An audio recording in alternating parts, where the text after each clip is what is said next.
Bonjour et bienvenue à tous sur la Gratadave. Aujourd'hui, un petit tuto tout facile, tout bête pour apprendre nos premiers accords à la guitare.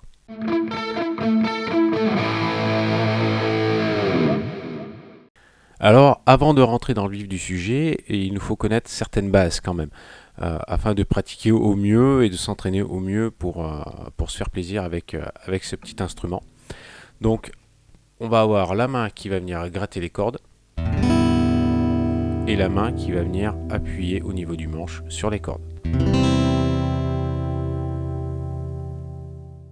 Donc concernant la main qui va venir gratter les cordes, alors je dis pas main droite ou main gauche car certains d'entre vous seront soit gauchers, soit droitiers. Donc sur cette main-là, je vais avoir un premier geste qui va être celui de jouer les temps. Je vais compter une mesure à 4 temps par exemple. 1, 2, 3, 4. Et avec cette main-là, je vais jouer sur chacun de mes temps. Donc ça va nous donner 1, 2, 3, 4. Le deuxième geste qu'il va falloir connaître, ou qu'il va falloir maîtriser du moins, ça va être le geste à contre-temps. C'est-à-dire le geste qui va s'effectuer entre mes temps. Et pour ça, je vais compter de cette façon. 1 et 2 et 3 et 4 et. Donc, avec la main qui va venir gratter mes cordes, on va obtenir ceci. 1 et 2 et 3 et 4 et. Alors ce geste vers le haut, en fait on peut le faire de deux façons, soit avec le pouce, soit avec l'index. Si on joue avec l'index, on va avoir moins de claquants. Pourquoi? Parce que l'ongle ne viendra pas jouer les cordes, mais ça sera la pulpe du doigt en fait. Donc ça va nous donner ceci par exemple, si je fais pouce index. 1 et 2 et 3 et 4 et. Donc voilà pour ce qui est de la main qui va venir gratter les cordes. Pour ce qui est de la main au niveau du manche qui viendra appuyer sur les cordes ici, on va avoir plusieurs problématiques. La première, ça va être au niveau du pouce. Comment est-ce qu'on doit placer notre pouce à l'arrière du manche? Alors moi j'ai tendance à dire qu'il faut essayer de placer le pouce de cette façon. Voilà, au niveau du manche, je ne sais pas si vous arriverez bien à voir. C'est pas pratique parce que j'ai une chaise qui n'est pas très pratique, on va dire. J'ai le dossier de la chaise qui bloque ma guitare. Donc, posez le pouce en appui à l'arrière du manche de façon à ce que le poignet ici vienne se casser un peu. Voilà, donc, tac. Voilà, ici la position de mon pouce à l'arrière, on va dire, du manche. Pour ce qui est des doigts, ici, si je prends par exemple un accord tout simple, tac, demi mineur, on s'aperçoit que mes doigts sont arqués, c'est-à-dire ils font une espèce d'arrondi en fait, pour pas venir toucher les cordes sur lesquelles je n'appuie pas, pour pouvoir justement laisser ces cordes-là résonner. Voilà, donc les doigts arqués. Si je n'arquais pas mes doigts, j'étoufferais du coup les cordes qui doivent être jouées même à vide, d'accord, et ça sonnerait comme ceci. Voilà, ça ferait ça. Je caricature un peu, mais c'est l'idée en fait. Vous entendez, ça frisouille, c'est pas beau. Donc pensez bien à arquer les doigts et à exercer une pression aussi bien sur le pouce à l'arrière du manche que sur les doigts de devant. Ça doit faire comme un étau en fait. Crac, comme ça là. Tac, tac, tac. Donc voilà pour les premières généralités concernant le jeu à la guitare, à savoir la main qui gratte les cordes et la main qui appuie sur les cordes. L'autre chose qu'il faut savoir, c'est l'ordre des cordes sur le manche de votre guitare et l'ordre des cases sur votre guitare. Alors pour l'ordre des cases sur la guitare, c'est très simple, on part de la tête et on compte 1, 2, 3, 4, 5, 6, 7, 8, 9, 10, etc. selon le nombre de cases que vous avez sur votre guitare. Pour ce qui est du comptage des cordes, on va toujours partir de la plus aiguë vers la plus grave. Donc corde numéro 1 qui sera accordée en Mi, corde numéro 2 qui sera accordée en Si, corde numéro 3 qui sera accordée en Sol, corde numéro 4 qui sera accordée en Ré, corde numéro 5 qui sera accordée en La, et corde numéro 6 qui sera accordée en Mi grave.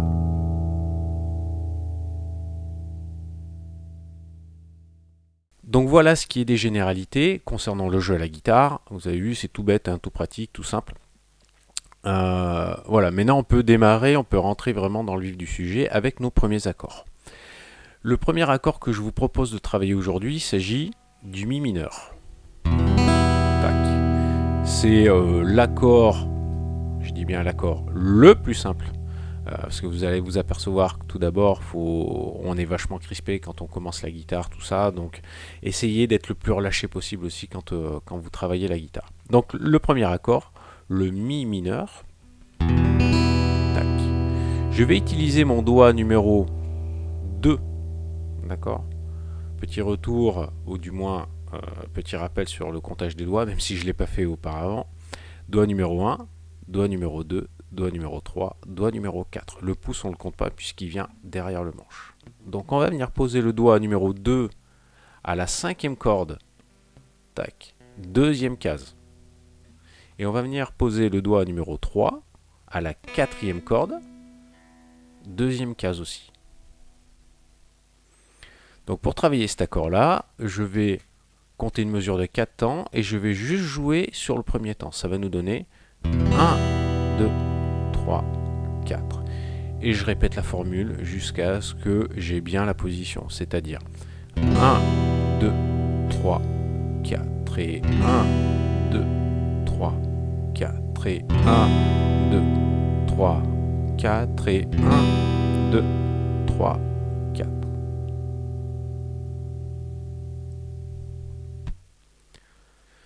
Pour le deuxième accord, ça sera l'accord de La mineur. Donc pour le La mineur, on va rajouter un doigt ce coup-ci et on va changer la place de nos doigts en fonction des cordes. Donc nous mettrons le doigt numéro 1 à la deuxième corde, première case, le doigt numéro 2 à la 4e corde, deuxième case, et le doigt numéro 3 à la 3e corde, deuxième case. On fera attention au niveau de la main qui gratte les cordes, de partir de la corde de La, c'est-à-dire de la 5e corde. Et donc nous aurons notre accord de La mineur. Donc même principe, je compte 4 mesures de 4 temps et je joue sur les 1. Donc 1, 2, 3, 4 et 1, 2, 3, 4 et 1, 2, 3, 4 et 1, 2, 3, 4. Pour ce qui est du troisième accord, on se servira, je dirais, de la position de La mineur pour arriver à ce troisième accord qui est l'accord de Do majeur, donc l'accord de Do. Si on remarque bien, déjà au niveau de la main qui gratte les cordes, on va partir aussi de la corde de La, donc de la 5e corde. Pour ce qui est de la main gauche ici, on s'aperçoit que le doigt numéro 1 et le doigt numéro 2 sont situés à la même place que l'accord de La mineur, c'est-à-dire doigt numéro 1, deuxième corde, première case, et doigt numéro 2, quatrième corde, deuxième case. Il n'y a que le doigt numéro 3 en fait qui va venir bouger à la 5e corde, troisième case.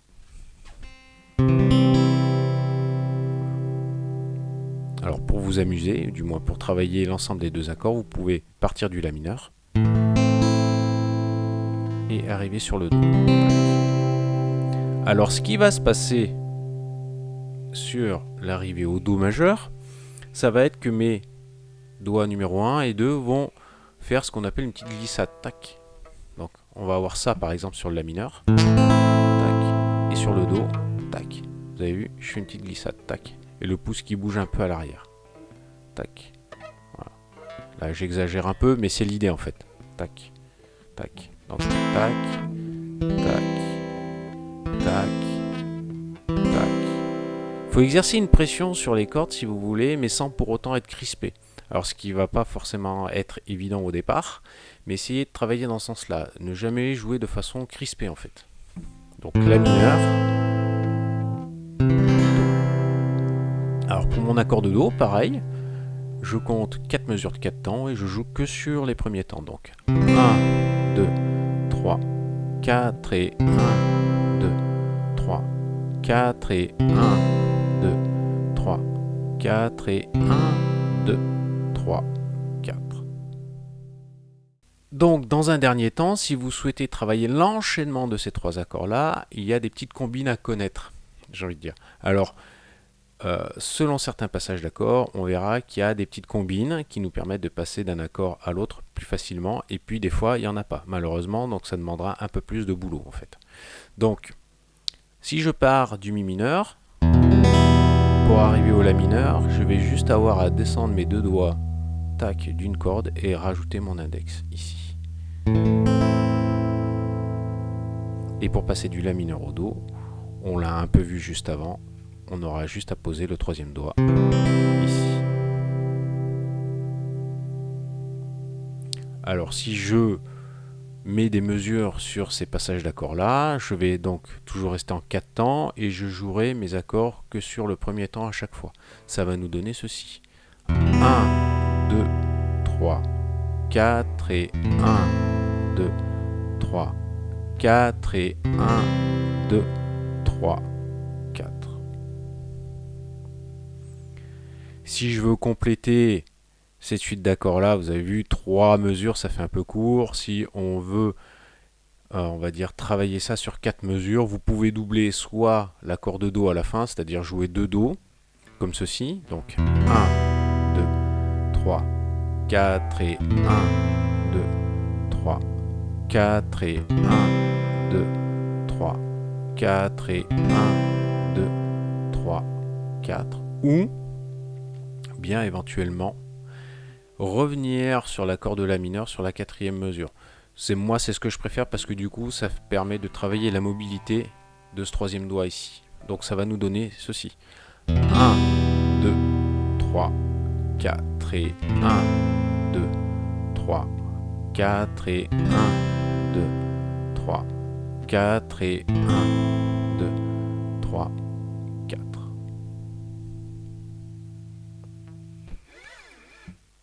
Pensez bien à faire tourner ces mesures en travaillant vos accords. Les jouez pas qu'une fois, ça sert à rien. Il faut essayer de bien faire tourner vos accords. Pourquoi? Parce que ça va vous permettre d'exercer une certaine routine qui va faire en sorte que vous puissiez retenir plus facilement vos accords en fait au moment de les jouer, par exemple dans un cas de morceau ou autre. Donc voilà, c'est tout pour ce premier petit tuto rapido, tout simple. J'espère vous revoir très bientôt sur ma chaîne et je vous dis à plus.